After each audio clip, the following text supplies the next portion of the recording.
Welcome back. Let's bring in our panel now. Jennifer Wagner, Mike Murphy, Rima Shahid, and Tony Samuel. Let's start with Tony, who was 2016 vice chair for the Indiana Trump campaign.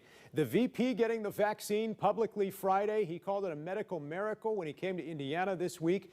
Tony, will people like the vice president taking the vaccine publicly encourage more people to get it themselves when it's widely available? And do you think President Trump will eventually do the same?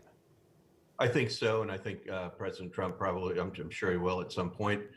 He, as you remember, he had it and he recovered very quickly, so he probably doesn't think he needs to be the first since he's got some immunity, at least for a while, we think. But yeah, I think it's great that the vice president and second lady are getting it, and so many others. And what you've seen this week is the folks on the front line, the healthcare workers getting it. My mom, who watches the show, so hi, Mom, she's in a senior assisted living facility, so excited that she'll be getting it soon. That's been very difficult on so many families across the country. Well, we're so glad to hear that news as well, that she'll be getting the vaccine soon, too. Let's turn to former State Democratic Party Communications Director Jennifer Wagner. These vaccines bring some hope on the horizon, Jennifer, but obviously we're still in the midst of this pandemic.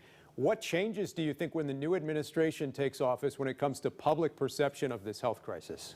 Well, I think having an administration that actively believes in science will be really helpful. But all kidding aside, I think it's going to send a message, the president-elect, vice president-elect, that people need to get vaccinated, but we also need to be very careful. We are still in the midst of this pandemic. People are still getting sick.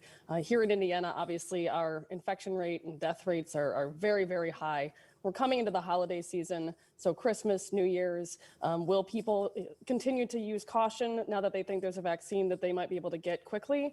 I certainly hope so, but I think that we will have a few more months of some very dire news. Yeah, we want to bring in former GOP lawmaker Mike Murphy now. Mike, a lot happening in Washington this week, signaling the possibility of government working together on a relief package. Also, some Republicans this week, including Indiana Senators Young and Braun, finally acknowledging the president-elect after the vote from the Electoral College. Some bipartisan praise as well from Senator Young and Governor Holcomb on the Buttigieg nomination. Yes, when it comes to acknowledging the president-elect, I guess it's never too late for courage, right? So you graciously accept everybody who finally realizes the government has to work, and it will work after January 20th. The Buttigieg announcement, a big announcement, great for Indiana. I was a little bit surprised he ended up in transportation. South Bend is not exactly known as a mass transit city. You could probably walk across the whole city in 15 or 20 minutes.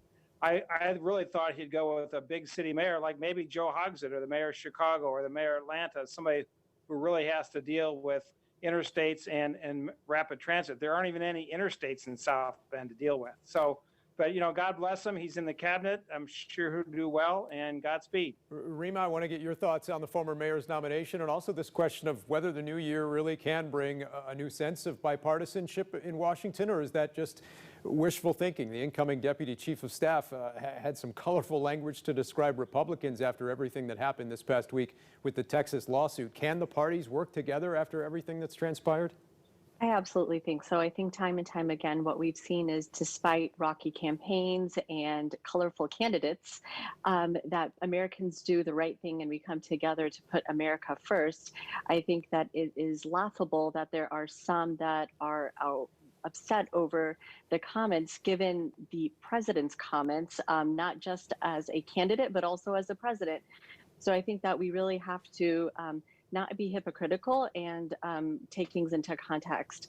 I am also excited by the appointment of Mayor Pete. I think it's a great day for Hoosiers, and we continue to see Hoosiers in Washington doing great things. So I'm really excited, and I think we can come together after January 20th and make some progress that's long needed and awaited. Tony, your thoughts on everything we've seen and on the coming transition? Well, I think, just sticking with the vaccine, I think it was President Trump that said it would be available before the end of the year, and folks on the other side and folks that wanted to tear him down, as they've done over 4 years, so that wasn't going to happen, but he was right, and it was Operation Warp Speed, and I think we've got to give him a lot of credit for getting this done, along with our pharmaceutical companies. They've done a great job.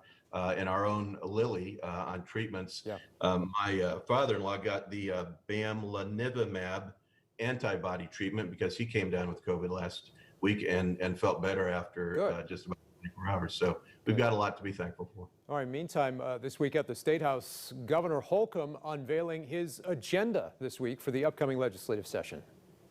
We're going to take nothing for granted. We're going to keep our eye on the ball and make sure that we manage our way out of this.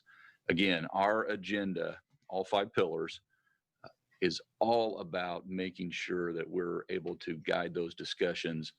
The governor says he's focused on 5 pillars, including building up the state's infrastructure, education, workforce development, public health, and cultivating a strong economy. The governor says he's optimistic Indiana can quickly recover from the pandemic since our economy was already strong. And Jennifer, I'll turn to you next. We did get some good news this week on the state's revenue forecast. What will that mean here in the coming weeks and months? Well, I think, Dan, that anyone who was looking for a big, bold agenda out of the governor last week probably was on the wrong path. I think his agenda that he unveiled last Thursday is a very common sense, very straightforward continuation of the work that he did in his first term. I think his focus on COVID and our economy and making sure that we, keep enough money in the bank to be able to weather this and other storms is a very solid Hoosier approach. And I commend him for it. The IBLC did put out a statement Thursday saying they were disappointed the governor didn't do more to address racial justice issues or the disproportionate effect of the pandemic on minority communities. Mike, your thoughts on the governor's agenda for the next year? Well, as Jennifer said, I think it's common sense. The number one issue, I think, is public health. The vaccine arrived in Indianapolis just several days ago. People are starting to get it, and we'll move through the CDC-approved priority tiers, and soon, within the next several months, virtually any Hoosier who wants a vaccine will have it. If you aren't healthy, you can't work, and if you can't work, you can't make money, and you can't feed your family. So public health is number one. Also, let's watch for the need for more state revenue to come from the gambling industry.